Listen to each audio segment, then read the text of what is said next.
السلام عليكم. ما تيجي تشتري كاوتش امامي للموتوسيكل، فخد بالك ان شراء كاوتش امامي اصعب من شراء الكاوتش الخلفي. ممكن يخطر في بالك ان الكاوتش الخلفي ده اصلا اهم من الكاوتش الامامي في الموتوسيكل اصلا، ولازم تراعي فيه معايير كتير، الجوده وحاجات زي كده، لانه كاوتش خلفي شايل اكتر من الامامي وعمره اقصر وبيحتاج نوع حلو وحاجات زي كده. فالمسؤوليه في شراء كاوتش خلفي بتكون اهم، انما الكاوتش امامي اي كاوتش هيأدي والسلام. انما الحقيقه يا صاحبي هو الكلام ده صحيح، انما الحقيقه عمليه الشراء نفسها على ارض الواقع الحقيقه شراء الكاوتش الامامي اصعب وارخم بكتير. اشمعنى يعني مع انه اتفه من الكاوتش الخلفي؟ لان الكاوتش الخلفي يا محترم بيتلخص في ان انت محتاج نوع حلو تشتريه. تمام، بتروح تشوف نوع حلو، الانواع الحلوه معروفه، الشيات، بلستون، دي اعلى حاجه يعني، شيات والبلستون والباور ماكس، ودي الهندي الافضل الانواع. بعد كده لو حتى مش معاك تمن الحاجه ده ومش عايز تجيب حاجه عاليه قوي يعني، بتروح نازل شويه محترم، وبعد كده بتخش بقى على الدايموند، بتخش على الكندا، بتخش على الكندو، بتخش على الالوان، بتخش على الانواع المحترمه. دي اسامي محترمه يا شباب شغاله، بس هي اقل شويه يعني وخلاص. في النهايه انت قدامك كل الخيارات متاحه وفلوسك هي اللي بتحدد. فطالما السؤال، طالما انت معاك تمن الكاوتش الخلفي، فالاسماء الكبيره معروفه والحلوه معروفه، بتروح تشتري الكاوتش الخلفي وخلاص. انت طبعا هنا هتقول طب ما ده في الامامي برضو، يعني معانا الكاوتش الامامي هنشوف الاسماء الكبيره هنروح نشتري كاوتش امامي وخلاص. الحقيقه ده مش هيحصل على ارض الواقع، والله هيحصل حاجه تانية خالص. ايه اللي هيحصل في الكاوتش الامامي؟ اللي هيحصل في الكاوتش الامامي انك هتيجي تطبق نظريه شراء الكاوتش الخلفي، اللي هو هروح على الاسماء الكبيره المعروفه الشهيره وهجيب منها كاوتش امامي وانتهت المشكله يا استاذ. هقول لك لا، لانك لما تيجي تخش المحلات وتسال بقى على الاسماء الكبيره الهندي وتبدا تسال على الكاوتش الامامي، هتتفاجئ باول مشكله انه هيقول لك مش موجود من الاسم ده كاوتش امامي. هتخش المحل التاني نفس الاسم وعايز منه اسم امامي اللي هو اي اسم محترم معروف يعني في السوق، هتفوجئ ان مفيش كاوتش امامي. السؤال، هل الكاوتش الامامي من الهندي او الاسماء المحترمه اللي احنا بنثق فيها دي مش موجود منها كاوتش امامي؟ الاجابه موجود، بس هي اول مشكله ان انت بتحتاج تدور عليه شويه. طب دورت عليه شويه في النهايه لقيته، المشكله اتحلت؟ لا ما اتحلتش برضه، لانك هتفوجئ ان الشيات وبلستون باور ماكس والاسماء الكبيره المحترمه دي وما شابه، في اسماء تانيه كبيره محترمه طبعا، لو وصلت فعلا لكاوتش امامي من الاسماء دي هتفوجئ ان هو سيور. خد بالك ان السيور مش كويسه، فهتضطر كده يا صاحبي ان انت مش هتجيب من الاسماء دي اصلا، ودي اول مشكله، انك كده سقطت كده في الاسماء اللي انت بترتاح لها او عاوز تجيبها بثقه. هتبدا تنزل في مستوى شويه وتبدا بقى تدور شويه كده بقى على انواع محترمه برضو، زي دايموند، زي الوان، زي كده اسامي من هذه الفئه، زي الجود رايد وما شابه. هتفوجئ ان هتقابلك كده نقشات مش حلوه، نقشات تشبه النقشه الخلفيه، نقشات مش ظريفه كده في الكاوتش الامامي، فانت تهت كده يا صاحبي. الاسماء الكبيره ما لقيتش فيها، والاسماء برضو اللي انت بتثق فيها المتوسطه لقيت نقشاتها مش عاجباك برضو، وفي منها سيور برضو وانت عايز تتجنب السيور. هتعمل ايه بقى وهتجيب ايه يا صاحبي بما ان الاسامي الكبيره اللي انت بتثق وبترتاح فيها طلعت سيور؟ هتتصرف ازاي بقى؟ اول معلومه عايز اقولها لك هتساعدك شويه اثناء الشراء يا محترم. خد بالك، حط في معلومك ان السيور في الامام مش حلو، خلاص عرفنا دي تمام. انما انت لو خدت القاعده دي مبدا عام، واول ما تبص للسيور يا محترم تقوم لافف الناحيه الثانيه، حرفيا انت بتزنق نفسك في حته مش حلوه خالص، وهتضطر تجيب حاجات قد تكون اسوأ من السيور بكتير. هنعمل ايه يعني؟ السيور لازم تكون عارف لما تقابل كاوتش السيور لازم تفرزه اللي هو هل ينفع ولا لا. السؤال، هو ممكن السيور تنفع؟ طبعا. خد بالك السيور دي فيها ميزه، اول حاجه يا صاحبي ان السيور اصلا ذوقها حلو في الكاوتش الامامي، شكلها حلو ككاوتش امامي، ده اول ميزه.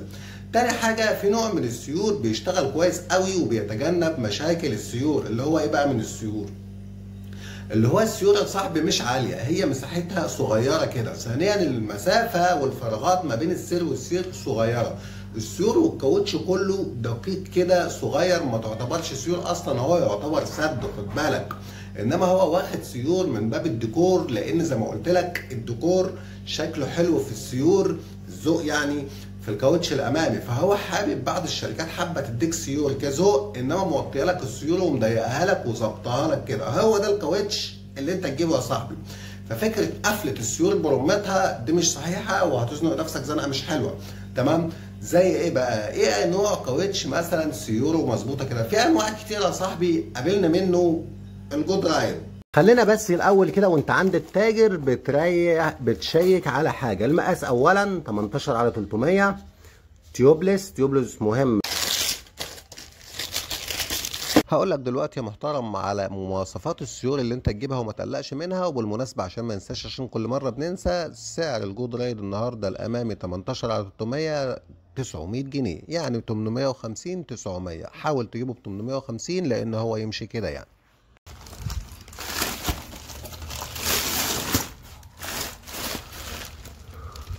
جود رايد دي مهمه. تمام. دي اول حاجه. احنا هنا بيانات الكاوتش اهو، جود رايد دي الحاجات اللي انت بتشيك عليها. 18 على 300 امامي المقاس. طبعا ده لو ده مقاسك، انما لو مقاسك الامامي مختلف هات مختلف. ده بيركب على ايه؟ ده بيركب على الدار 4، بيركب على حلاوه 4 وحلاوه اكسبريس، بيركب على الهوجن جامبو وما شابه بقى، اللي هم نفس مقاس الجنط بتاعهم كده.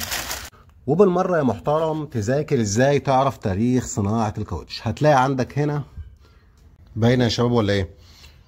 1/7/2/4 اللي هو الاسبوع ال 17 سنه 2024.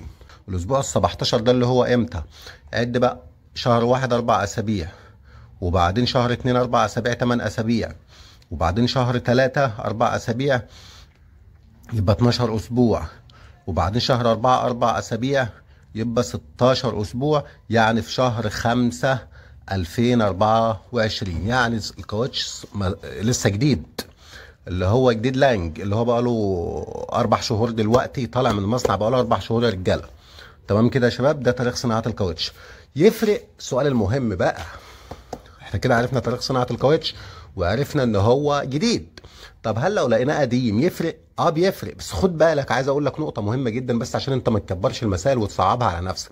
لقيت كاوتش مصنوع بقى له سنه، يعني ده قلنا مصنوع بقى له 4 5 شهور يعني. طب لقيته مصنوع بقى له سنه، شغال يا صاحبي مفيش مشكله. طب بقى له سنه ونص برضه شغال يا صاحبي مفيش مشكله. اشمعنى؟ خد بالك ان الموتوسيكل بيختلف عن العربيه شويه. خد بالك يعني بخصوص تاريخ التصنيع. تاريخ التصنيع ده بالنسبه للعربيه مساله حياه او موت، اللي هو الكاوتش ينفع او ما ينفعش، اللي هو ينفع يركب اصلا او ما ينفعش يركب، ده في العربيه.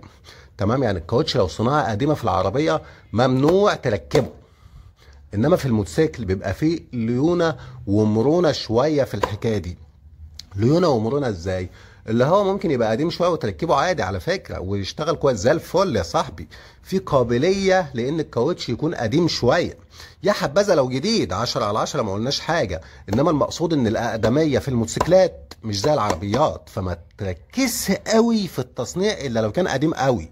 فهمت الحته دي؟ الحته دي مهمه. تعال نشوف ضغط الهواء، وده السؤال المهم. ضغط الهواء. انا بعرفك دلوقتي يا صاحبي لما تجيب كاوتش عشان ما تسالش حد، تعرف تمام كل حاجه من مصدرها. مفيش حد هيديك معلومه احسن من الكاوتش نفسه، اللي هو تحط فيها هوا كام. ما تروحش تسال حد وتقول له حط هوا كام في الكاوتش. كل حاجه محترمه عندك انت، تمامها عندك، محدش يعرف غيرك. والمعلومه هنا من مصدرها. يعني لما حد يغلطك قول له جايبها منين يا معلمي؟ عرفت منين ان مثلا الكاوتش مثلا مكتوب عليه بيانات؟ تعالى شوف البتاع ده. عايزين بس ايه،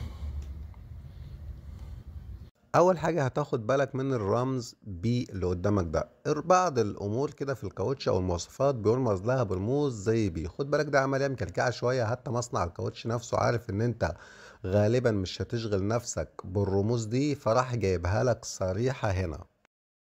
صريحة اللي هي ايه؟ يعني ايه معنى بي وجابها صريحة؟ قال ايه صريحة؟ خد بالك ان رمز بي بيرمز على رينج الحمولة. بيقول لك بي دي حمولة من كذا لكذا. هو راح جايبها لك صراحة بقى عشان تريح دماغك خالص، وقال لك اقصى حمولة للكاوتش 175 كيلو. يعني تقدر تقول ان ال 175 هي ترجمة البي. خد بالك هي مش ترجمة بالنص لان البي بتختلف شوية. البي بتتكلم عن رينج، تمام، انما الكتابه المكتوبه هو حب يديك معلومه بشكل افضل، اللي هي قال لك يا سيدي ما تزودش من الاخر عن 175. وبعد كده تعال نبص على أقصى ضغط هواء. فيه نوعين من الحسبة، في بالكيلو باسكال وفي بالرطل لكل بوصة. انت عندك هنا أول حاجة الكيلو باسكال 225 كي بي اي اللي هي كيلو باسكال. انت بتقيس يعني، انت هتروح تقول لبتاع الهواء دلوقتي حط لي 225؟ لا، احنا ما بنقيس بالكيلو باسكال اصلا، فما تشغلش بالك بالحكاية دي. طب بما ان احنا ما بنقيس بيها، هم كاتبينها ليه؟